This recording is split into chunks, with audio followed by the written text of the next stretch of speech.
it really is time to move on from the January 6th incident. Move on, but learn from all those mistakes. Now, you are probably aware that this whole event was partially a trap. There have been many warnings beforehand. People have been chatting about doing something dramatic.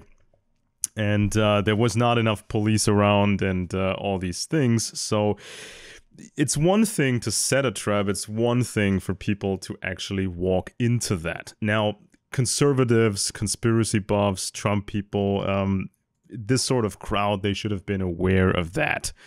And some people actually talked about it. Some people actually feared that something like this was going to happen.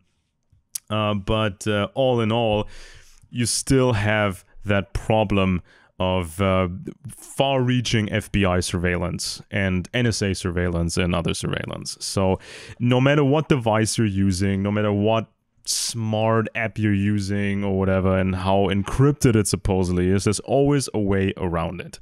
And if you're not caught that way, you will get caught through human intelligence. There will be a snitch, there will be a spy.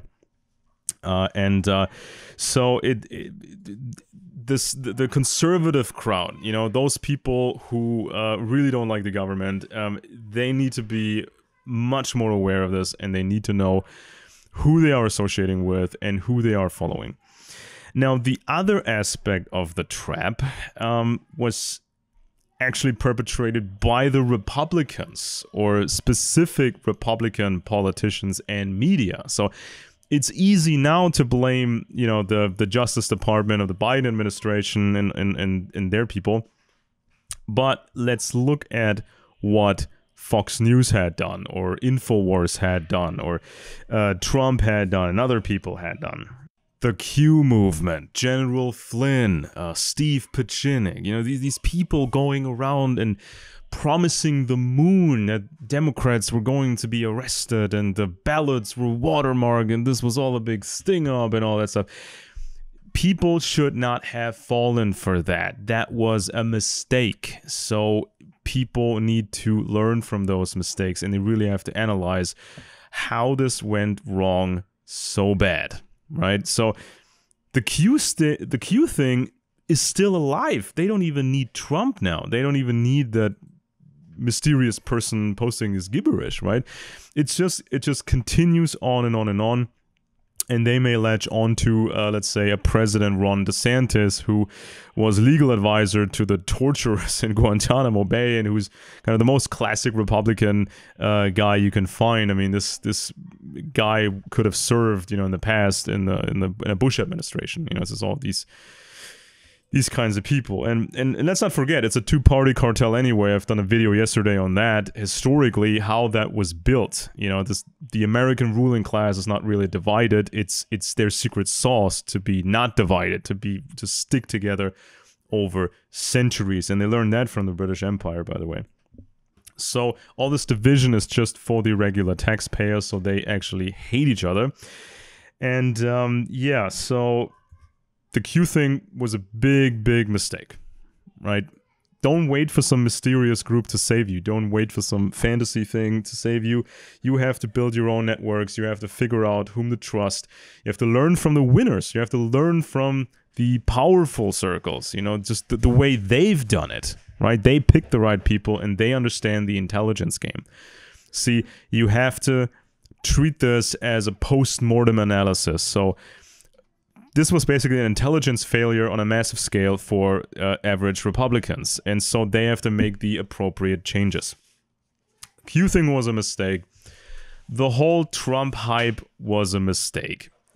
He was never going to fulfill all these hopes and dreams, all these promises, because he was just a real estate guy, right?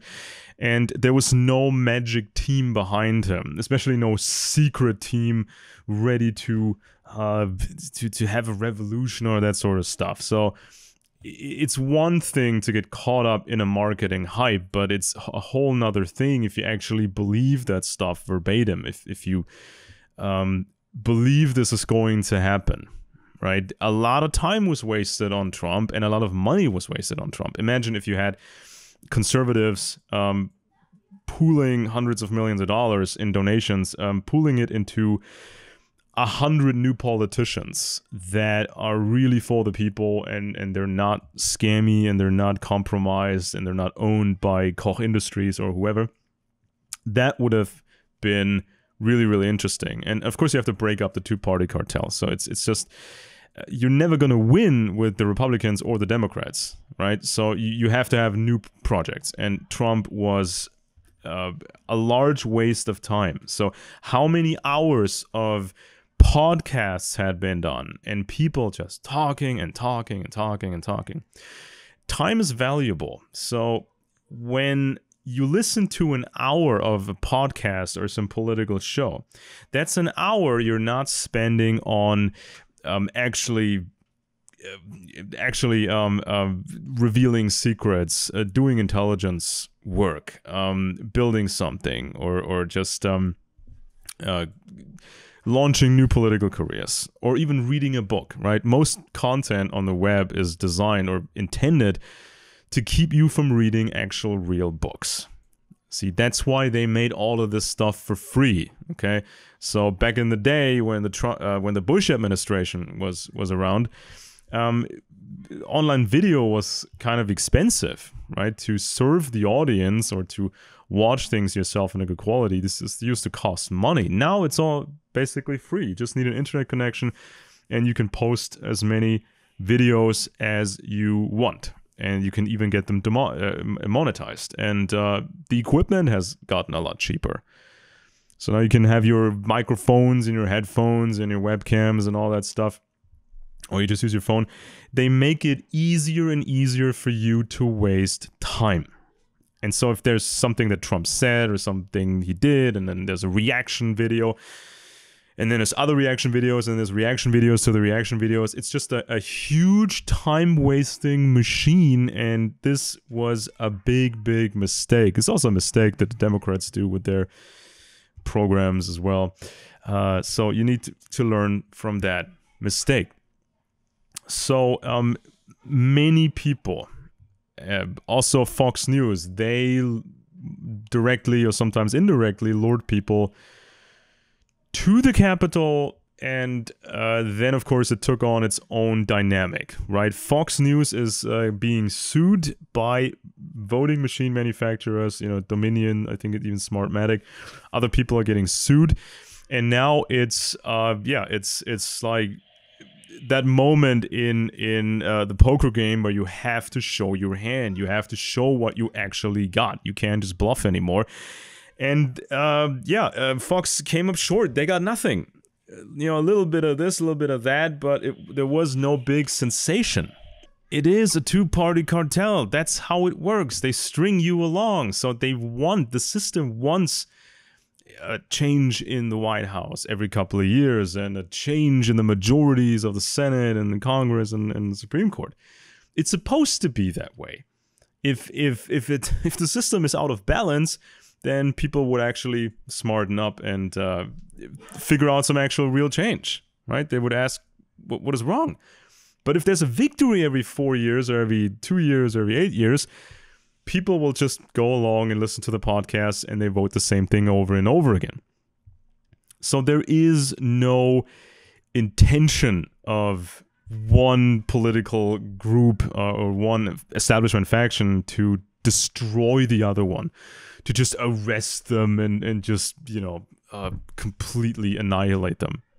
That's not how this works. So you don't get millions of votes being created out of thin air by a computer. That's way too blunt. That's way too ridiculous. So back in the year 2000, Republicans, used some techniques, striking voters of voter lists, and that got Bush into office. Same thing happened in 2004. This was documented very well by Greg Palast and others, and even the conspiracy buffs were aware of that, right? Ask any conspiracy buff at the time, and they would have told you there was voter fraud. It should have been Kerry, and it should have been Gore to win. Not that these are two good guys or anything, but ask any conspiracy buff at the time, they would have told you this was voter fraud, but they all seem to have forgotten that, or Today's conspiracy buffs, they hadn't been around back then when Bush was president, so they really don't know, and nobody's telling them.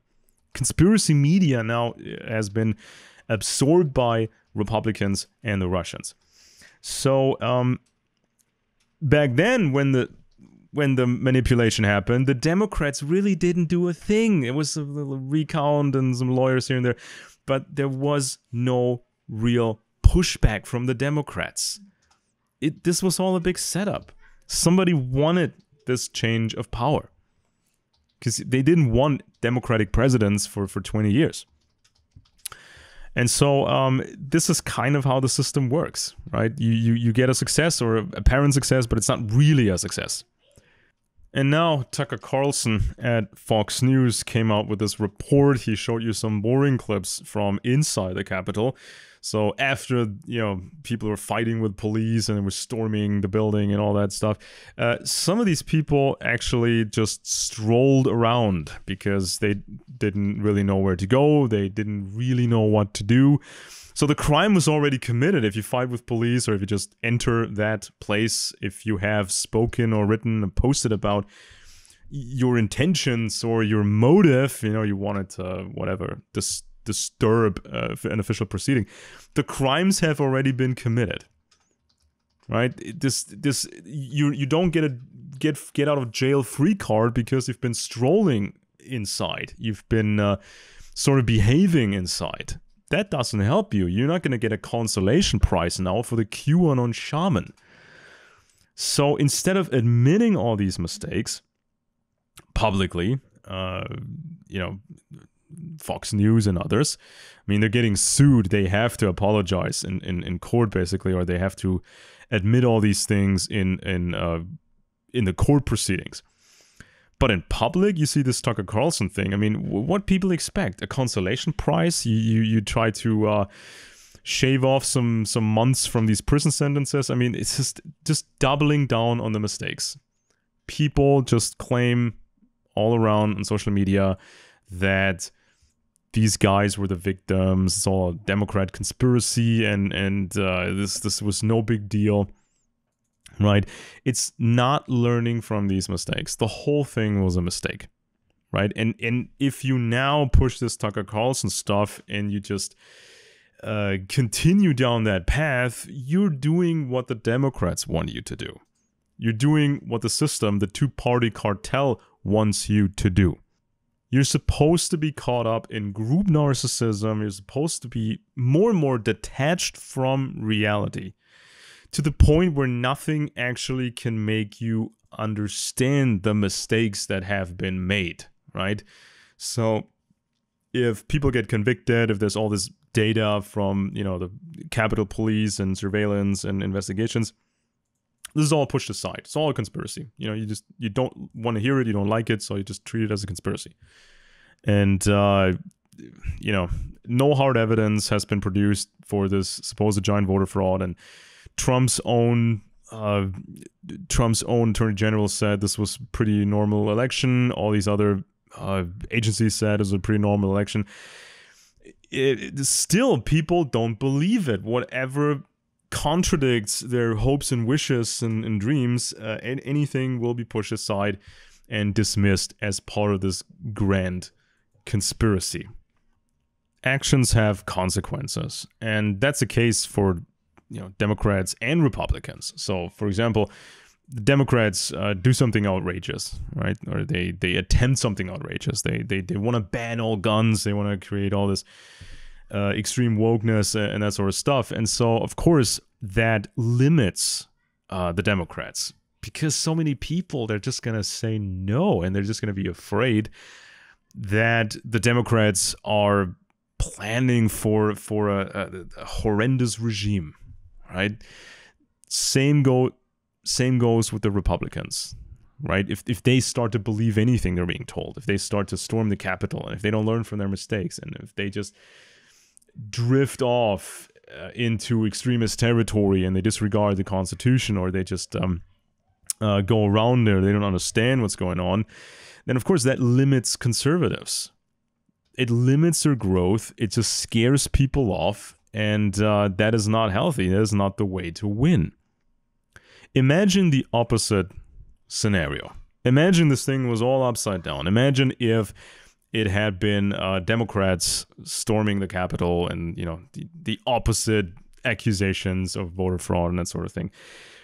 What would Fox News now say? What would, you know, conspiracy media say? What would these MAGA people say? They would call for the harshest possible tribunals and harshest punishments and just go all out, and they wouldn't be swayed by some clips from inside the Capitol of people strolling around and not fighting with Capitol police officers.